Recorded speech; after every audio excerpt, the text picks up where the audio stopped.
pessoal, tudo bom com vocês? Eu sou o professor Luciano Júnior, professor de História. Nós vamos para mais uma aula para essa turminha maravilhosa do 7º ano aqui pelo Educa Recife.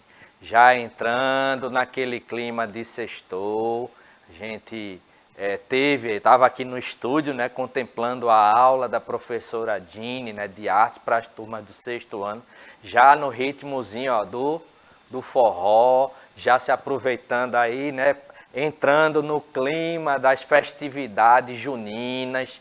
Então daqui a um tempinho vai estar todo mundo aí ó, comendo comida de milho, né, a canjica, a pamonha, o munguzá, o milho cozido ou assado na fogueira. Então aí ó, já nesse clima, entrando no clima das festividades juninas, a gente vai tentar aqui trazer mais uma temática aqui para as turmas do 7º ano, né, uma temática de história.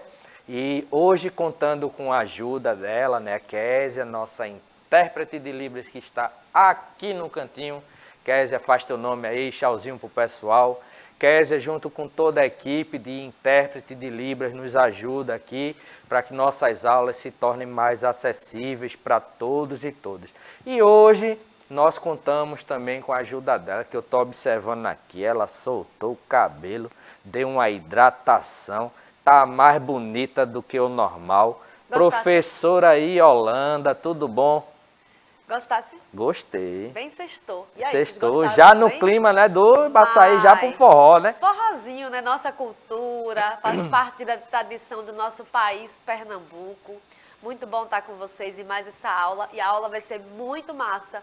Vamos ver se Pernambuco realmente é um país ou não. O que é que isso tem a ver com mercantilismo? Vamos prestar atenção. E lembrando também, né, a gente tem ali na produção Billy Boy e Dalila, né, que também já estão ali no clima do forró, né, Dalila até com a camisa, né, alusiva, né, ao forró, e dizendo inclusive que tá doida para largar, para quando largar já ir pro forrozinho, ó, a dançar um forrozinho. E o forró realmente é um ritmo, né, muito legal, né? Então a gente vai para a nossa aula e vamos começar a nossa aula hoje assistindo um videozinho curto. Aí vamos pedir aí a ajuda da produção. Dá-lhe o play, DJ. O Brasil exportou mais do que importou em julho deste ano. O saldo da balança comercial também é positivo nos 7 primeiros meses do ano. Em julho, a balança comercial brasileira teve saldo positivo de quase 7 bilhões e 400 milhões de dólares. Isso significa que o país exportou mais do que importou. Nas exportações, quebra do recorde histórico, com 25 bilhões e meio de dólares. O melhor desempenho para o mês de julho desde 1997. O mesmo ocorreu com a corrente de comércio, que é a soma do que o país exportou e importou. Em julho, esse valor chegou a 43 bilhões e 700 milhões de dólares, o melhor resultado para o mês em 24 anos. O bom desempenho se deve ao aumento da demanda mundial por produtos como alimentos, petróleo e minério de ferro. Exportações significa que a gente está produzindo mais aqui no país para atender a demanda que está crescendo no resto do mundo pelos nossos produtos.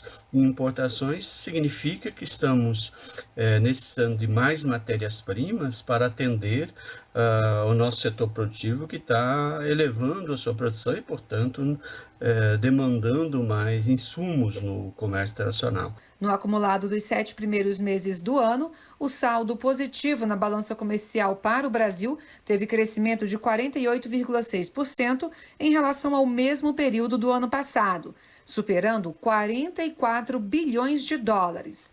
Houve crescimento nos valores exportados nas 3 atividades econômicas monitoradas: agropecuária, indústria extrativa e indústria da transformação. Neste ano, as exportações para os Estados Unidos cresceram 40%, para a Argentina, 53,8%.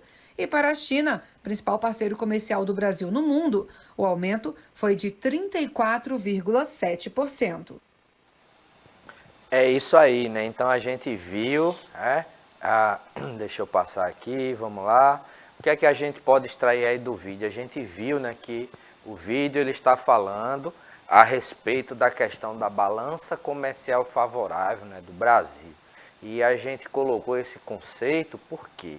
Porque a gente vai trabalhar na aula de hoje uma temática, né, interessante. A gente vai tentar entender aqui o que foi o sistema mercantilista. Então, o sistema mercantilista, dentre uma das suas diretrizes, está a questão, né, da balança comercial favorável. A gente vai adiantar um pouquinho, é a questão do você exportar mais e importar menos, né, porque você vai vender mais e vai comprar menos, né, e vai ter um saldo, né, de lucro maior. Mas a gente vai voltar a falar disso mais na frente. Então, hoje, como eu já disse para vocês, a gente vai tentar entender aqui, ó, o que foi e quais eram as principais práticas, né, do sistema mercantilista, ok? Então, a gente estava trabalhando, né, nas aulas passadas, a gente falou sobre a Idade Média, né, e agora a gente já está entrando num bloco onde a gente vai começar a falar aí da transição, né, do período medieval para o sistema capitalista. Então, nesse sentido, a gente vai começar estudando o sistema econômico implementado aí pelos monarcas absolutistas, né, do início da Idade Moderna, e que contribuiu, né, para o desenvolvimento, né, de práticas que iriam mais na frente, né, contribuir aí para o surgimento e consolidação do que a gente conhece, né, como sistema capitalista. Então, vamos tentar aqui entender inicialmente o que foi o mercantilismo. A gente já citou algumas questões, mas veja, o mercantilismo ele foi, de forma bem simples, né, um conjunto de práticas econômicas utilizadas pelos estados absolutistas. Vamos recapitular um pouquinho. Durante a Idade Média, por volta do século XII, a gente vai ter ali o desenvolvimento de uma classe social que foi a burguesia. Então, os burgueses eram os habitantes, né, de localidades chamadas de burgos. E os burgos eram o quê? Eram pequenas cidades comerciais, né, ali fortificadas, né, porque essas cidades, né, elas eram assim, elas surgiram a partir de alguns entrepostos comerciais que ficavam, né, no cruzamento de rotas ali na Europa, né, durante a Idade Média. Só que essas feiras, né, esses pontos de comércio, né, eles, com o passar do tempo, eles começaram a ser saqueados. Então, os comerciantes daquele momento, eles começaram a deslocar essas feiras para outros locais mais fixos e começaram a fortificar, né? E ali foram surgindo cidades, que eram cidades comerciais, que passaram a ser chamadas, né, de burgos.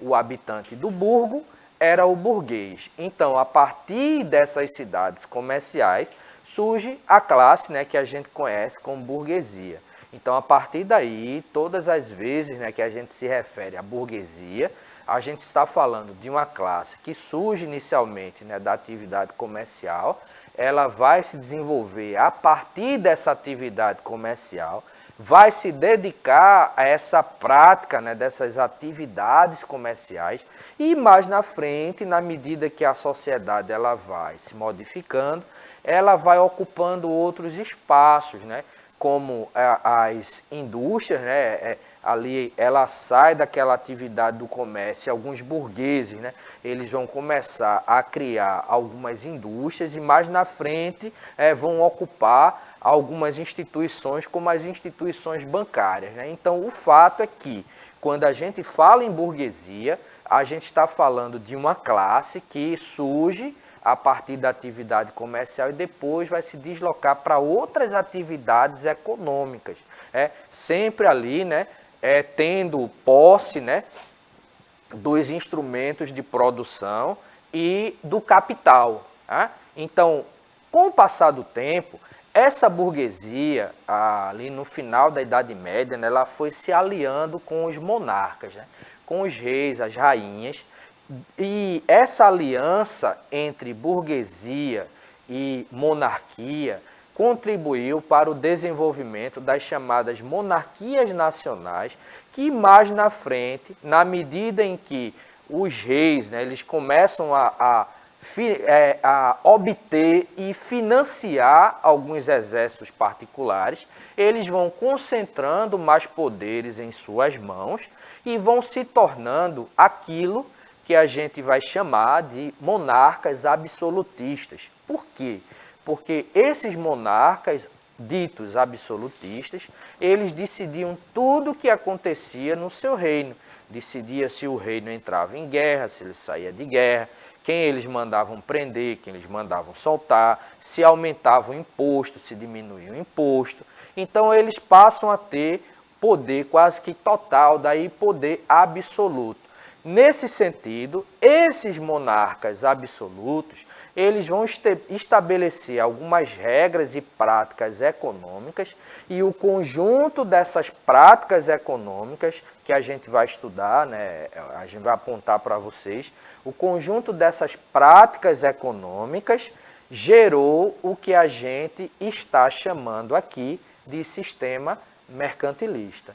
Então, o mercantilismo, ele será o conjunto de práticas econômicas empreendido, né, utilizado, colocado em prática, né, por esses monarcas absolutistas, ok? Então, quando é que esse sistema ele surge, né? Qual o período em que esse sistema ele vai se fazer presente ali nesses reinos, né, absolutistas? Entre os séculos XV e XVIII, né? E onde? Em vários países da Europa, principalmente esses daqui, ó, Portugal, Espanha, França e Inglaterra. Então, esses países, eles tinham monarcas, né, que governavam aí com um poder concentrado em mãos, e eles começam a se utilizar de algumas práticas, né, econômicas nesse momento. Ok? Então, quais seriam as características básicas, né? As características básicas do mercantilismo? A primeira delas, e a mais importante, seria a intervenção do Estado na economia. Então, quando a gente fala hoje, por exemplo, hoje, né, professora, existem muitos economistas, né, que defendem aquilo que a gente chama de liberalismo econômico, né? Que é exatamente o contrário disso aqui, né? A não intervenção do Estado. Então a gente tem hoje, né, uma grande quantidade de pessoas, né, que defendem essas práticas liberais, né? E isso implica em quê? Né? Implica naquela ideia, né, que eles colocam, né, de menos Estado, né, e mais liberdade, não é verdade? Esses economistas precisam estudar. É verdade, estudar mais. Né? Estudar. Aí qual é o problema disso, né? Por que a gente diz isso? Porque a gente trabalha com aquela ideia, né, de menos Estado, né, e mais liberdade para a economia se autorregular, mas basta, por exemplo, né, a gente ter uma greve de caminhoneiros, como aconteceu aqui no nosso país, e a gente começa a visualizar o efeito dessa liberdade, né, para que o mercado se regule. Como? No caso, né, os caminhoneiros entraram em greve, aí deixaram de abastecer a sociedade com os produtos, inclusive, por exemplo, combustível. Nesse sentido, não chegou combustível, né, para os postos de gasolina, e alguns donos de postos de gasolina começaram a fazer o quê? Aumentar o valor do produto. Então a gente teve, né, postos, inclusive, que foram autuados pela justiça, porque na época, né, a gasolina que estava coisa aí de R$5, ai que saudade da gasolina, R$5, mais barata, né, agora já está quase R$8, Billy Boy. Pense na tragédia que é encher o tanque de gasolina, hoje é luxo, né, assim. E, por exemplo, Dalila, não abandone o boy magia se ele disser que vai sair de lá de Ipujuca para ele ir buscar em Paulista, porque a gasolina está tão cara, né, que se deslocar numa grande quantidade, né, de quilômetros desse jeito é uma verdadeira prova, né, de amor, não é, professora? Mas ela merece. Exatamente, eu não estou dizendo o merece. contrário, não estou dizendo o contrário não, nossa colega Dalila merece. Então, nesse sentido, e o que é que a gente observa, né? A gente vê, né, que essa ideia, né, ela é exatamente o contrário daquilo que vai acontecer aqui. Então, no mercantilismo, o Estado ele intervinha diretamente na economia, né? O rei, como eu já disse, né, como o mercantilismo é um sistema econômico, né, utilizado ali pelos monarcas absolutistas, então o rei decidia, eu vou aumentar o imposto na venda de feijão em 10%. Então, aumentava. Hoje, né, como a gente falou, os ditos liberais, eles trazem aquela ideia de que o Estado ele deve se limitar ao mínimo, né, e o próprio mercado se regula. Mas a gente já apontou aqui a crítica e tem uma outra questão. No momento em que a economia entra em crise, a turma que diz, né, que o Estado deve intervir o mínimo possível é a mesma turma que pede para que o Estado entre resolvendo a situação, certo? Então, a gente já vê aí, né, que essas ideias liberais elas têm aí um certo probleminha, ok? Então, a gente já explicou aqui, né, o que foi o absolutismo, né? Regime político em que os reis possuem poder absoluto sobre suas nações, concentração dos poderes aí nas mãos dos reis, né? Aí a gente tinha, durante esse sistema absolutista, a gente tinha o rei e tinha os funcionários reais, que faziam parte da chamada nobreza, né? Era a burocracia administrativa, ou seja, né?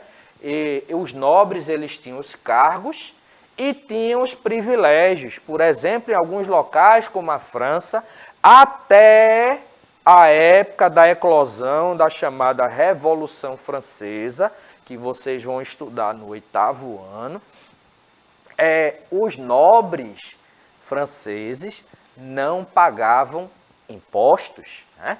Então, imposto era cobrado sobre toda a população, mas os nobres não pagavam impostos. E isso vai ser uma das razões, inclusive, para a população se revoltar na França e dar início, né, à chamada Revolução Francesa, né? E outra coisa, tinham direito também a pensões, essas pensões, né, seja pagamentos, né, que eram feitos, né, a esses nobres de forma vitalícia ali, né, e aos seus descendentes, né, quando morria um nobre, né, o filho tinha direito a uma pensão do Estado ali de forma quase que vitalícia ali, né? E veja, e a gente tinha, no caso, o rei, né? A gente tinha o rei, tinha os seus funcionários, né, que faziam parte da nobreza, e tinha a burguesia. A gente já falou aqui sobre a origem da burguesia, né? A gente falou, né, que a burguesia estava ligada à atividade comercial, né? Então, no caso aqui, nesse sistema, a burguesia está aqui, ó, trabalhando por unificação de moedas, pela questão da aprovação de leis ligadas ao comércio, sistema de pesos e medidas, conquista de mercado e eliminação de barreiras internas prejudiciais ao comércio, né? Ou seja, as barreiras tarifárias, né? As barreiras protecionistas, né? Que a gente vai apontar também. Então, veja, montamos um esqueminha aqui que sintetiza aquilo, né, que foi que foram, né, as principais ideias, né, e as principais práticas, né, desse sistema mercantilista. Então, vamos trabalhar ela aqui. Vejam, primeiro a gente tem aqui, ó, o mercantilismo, como a gente já disse, é um sistema econômico utilizado pelos estados absolutistas. O Estado absolutista, ele, ao mesmo tempo que sustenta a nobreza com pensões, isenção de impostos e cargos, vai apoiar alguns negócios burgueses, né? Porque a burguesia, em troca, por exemplo, da redução de algumas tarifas, né? Financiava financiava o rei, né? Por exemplo, o rei queria aumentar o seu exército, então os burgueses, né, trocavam o financiamento para aumentar ali o exército por algumas isenções, né, fiscais. Então, veja, o mercantilismo, ele tinha alguns objetivos. Primeiro objetivo, o entesouramento de metais preciosos. É uma prática que a gente chama de metalismo ou bulionismo. O que seria isso? A riqueza de um determinado país seria medida pela quantidade de metais nobres que esse país possui entesourado em seus cofres. Em outras palavras, quanto mais ouro e prata esses reinos possuíssem, mais poderosos, né, eles eram considerados. Então, uma das práticas, um dos objetivos, na realidade, né, mercantilista aqui, seria obter metais preciosos. E para isso eles vão se utilizar de algumas práticas, dentre elas, aqui, ó, o colonialismo, ou seja, esses monarcas, eles vão, em algum momento, por exemplo, eles vão começar a financiar a colonização de outros territórios, na esperança de encontrarem naqueles territórios metais nobres. Quando Portugal chega aqui ao Brasil, por exemplo, ele chega aqui e durante os primeiros 30 anos, né, aproximadamente, né, da colonização portuguesa, né, após a chegada de 1500 até mais ou menos 1530, eles não vão adquirir tanto interesse, né, pelas terras, porque o que eles vieram para cá procurando, ouro e prata, não encontraram. Então vão se dedicar ali à atividade extrativista, acabar com a grande quantidade de floresta, de mata atlântica, né, e extraindo ali madeira, né, de pau-brasil, né. Então, a atividade predatória, né, que lesou, né, o nosso litoral, derrubando uma grande quantidade de mata, né. Então, como eu falei para vocês, o que é que vai acontecer? Eles tinham por objetivo, né, entesourar esses metais preciosos, porque, como eu disse para vocês, mais ouro e prata ajudava a fortalecer o poder real. Aí vejam, quais eram os meios utilizados para obter isso aqui? Primeiro, protecionismo. O protecionismo está ligado à relação de comércio entre um país e outro. Então, você tem o seguinte, imagine que Portugal produz mesas. Aí ele deseja, né, exportar aquelas mesas para a Inglaterra. Mas a Inglaterra também tem lá uma certa produção de mesas. Para que o comércio local lá na Inglaterra, né, na produção de mesas, não seja atrapalhado nem prejudicado pelas mesas portuguesas que estão sendo importadas, eles estabelecem uma porcentagem em cima do valor das mesas portuguesas. Vamos dizer, todo comerciante de mesa português, para poder comercializar na Inglaterra, ele tinha que pagar uma taxa, né, do lucro dele lá de 10%. Que isso vem para equilibrar, né, o valor, né, dos dois produtos e não prejudicar o comércio local. Essa taxa, né, para proteger o comércio local é o que a gente chama de tarifa protecionista. Então está associado a essa prática. Colonialismo a gente já tocou, né, nessa ideia. É a ideia, né, de estabelecer colônias fora do seu território, porque essas colônias elas aumentavam a possibilidade de encontrar naqueles territórios metais preciosos, né? A pirataria, né, que era a questão do saque, né, empreendido por alguns países, né, no território ou nas colônias de outros. Quem vai se utilizar muito dessa prática, né, da pirataria são os franceses e os ingleses. E, por fim, a ideia da balança comercial favorável, que é aquilo que a gente viu no vídeo no começo. A ideia é bastante simples. Você exporta mais e importa menos. Em outras palavras, você vende mais para o estrangeiro e compra menos do estrangeiro para dentro do seu território. Quando isso acontece, a gente diz que a balança comercial daquele território está favorável, ou seja, ele está tendo mais lucro do que custos, né, do que prejuízos. Em linhas gerais, são essas, né, as principais ideias, né, que envolvem aí esse sistema mercantilista. A gente vai continuar trabalhando essa temática a partir da próxima aula, mas por hoje nosso tempo esgotou. Passou tão rápido, eu quase...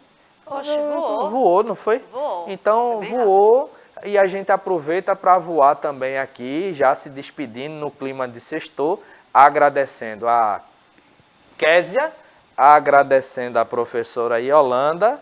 Só E vitória. professora, agora é só forró, né? Oxe, Vamos aquele sair daqui, forrozinho bom. gente. Sai daqui no clima de sextou já, ó, no forrozinho. Tchau, tchau, pessoal. Até a próxima aula.